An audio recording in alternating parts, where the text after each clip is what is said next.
সালাম আলাইকুম। আসলে প্রবাস জীবনটা অনেক ব্যস্ততার মধ্যে সময় কাটে। আসলে আপনাদেরকে নিয়ে অত কথা বলার সময় নেই, যার কারণে গোসল করতে করতে দু একটা কথা বলি। যদি কথাগুলি ভালো লাগে,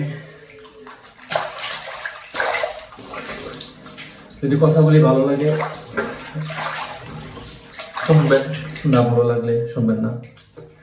দেশের মানুষ এতদিন হাঁটু সমান বিপদে ছিল, আর এই অভ্যুত্থানের পর দেশের মানুষ এখন গলা পানি সমান, এই গলা পানি সমান বিপদের মধ্যে আছে।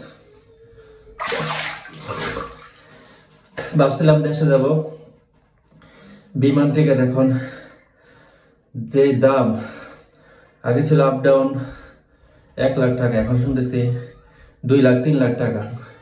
কতটা সত্য কতটা মিথ্যা জানি না, তবে সবাই যেহেতু বলতেছে সত্যই হবে। আর এই যে নামধারী গণঅভ্যুত্থান, এতে লাভ কার লস কার আপনারা একটু যদি চিন্তা করে দেখেন, তাহলে বুঝতে পারবেন যে যারা এই গণ অভ্যুত্থানে ডাক দিছে, নামধারী গণ অভ্যুত্থানে ডাক দিছে, তারা কিন্তু তাদের গায়ে একটা চুল পরিমাণ আঘাতও লাগে নাই, কিন্তু লাগছে কার?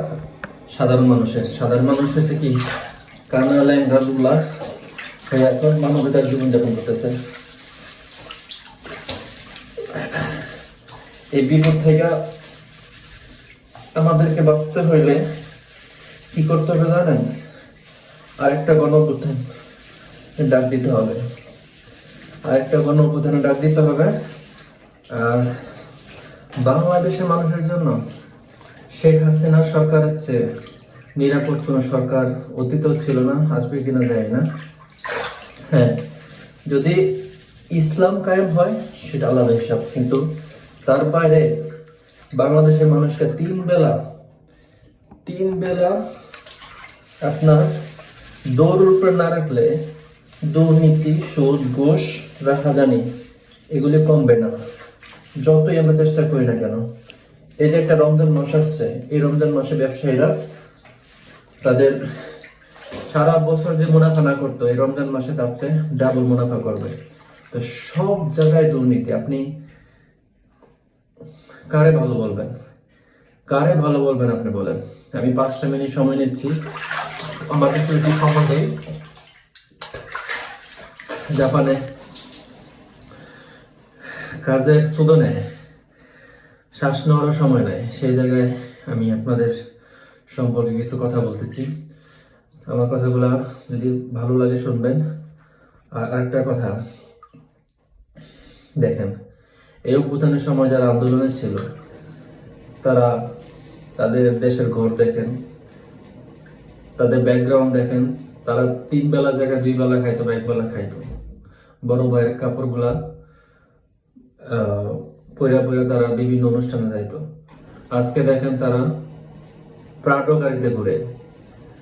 আজকে দেশের মানুষদেরকে এই যে একটা বিপদের মধ্যে আছে, দেশে কোনো আইন নাই, কোনো রাজনীতি নাই, কেউ কাউরে মানতেছে না, যে যারে পারে তারে মানে বিচার বহির্ভূত যে হত্যাগুলো হচ্ছে দেশের মধ্যে।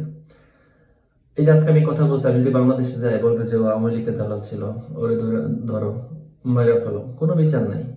এই যে ডাকাত সন্দেহকে যাদেরকে মারছে, আসলে কি তারা ডাকাত? আসলে কি তারা ছিনতাইকারী? কেন দেশে কি আইন নাই? আপনি কেন আইন হাতে তুলে নেবেন? এই যে ডাকাতগুলোকে মারতেছেন, ছিনতাইকারীগুলো মারতেছেন, তারাও তো কারো মায়ের সন্তান, তাদেরকে বিচার আওতায় নিয়ে আসেন। হ্যাঁ, যারা ছিনতাই করতেছে, ডাকাতি করতেছে, অবশ্যই তারা খারাপ কাজ করতেছে, যারা দর্শন করতেছে অবশ্যই তারা খারাপ কাজ করতেছে, তাদেরকে শাস্তি হওয়া উচিত, এবং সেই শাস্তি দেবে দেশের সরকার। তো এখন কোন সরকার আমাদের ঘাড়ের মধ্যে এসে বসছে যে সে না পারতেছে দুর্নীতি দূর করতে, না পারতেছে দেশের যে অস্থিরতা দূর করতে? সে একটা মানে আসলে সে যে মানে উড়ে এসে জুড়ে বসছে, তার যে এই রাষ্ট্র পরিচালনার জন্য তার কোনো পরিকল্পনা ছিল না, সেটা প্রত্যেকটা দিন আমরা প্রমাণ পাচ্ছি। এমন একটা দিন নাই যে বাংলাদেশের নিউজের মধ্যে আমরা দেখি না যে আজকে খুন হচ্ছে, ধর্ষণ হচ্ছে, বাড়ি থেকে তুলে নিয়ে যাচ্ছে। এই যে বিচার বহির্ভূত হত্যাকাণ্ডগুলো, এগুলি কিন্তু আগে ছিল না। তাই দেশের মানুষ এখন বলতে বাধ্যই হচ্ছে আগেই ভালো ছিলাম। তো আগে যারা খারাপ ছিল তারা হচ্ছে আন্দোলনের সাথে সরাসরি জড়িত। আগে যারা 2 বেলা 1 বেলা খাইতে পারতো, এখন তারা 3 বেলা খাইতে পায়। আর আগে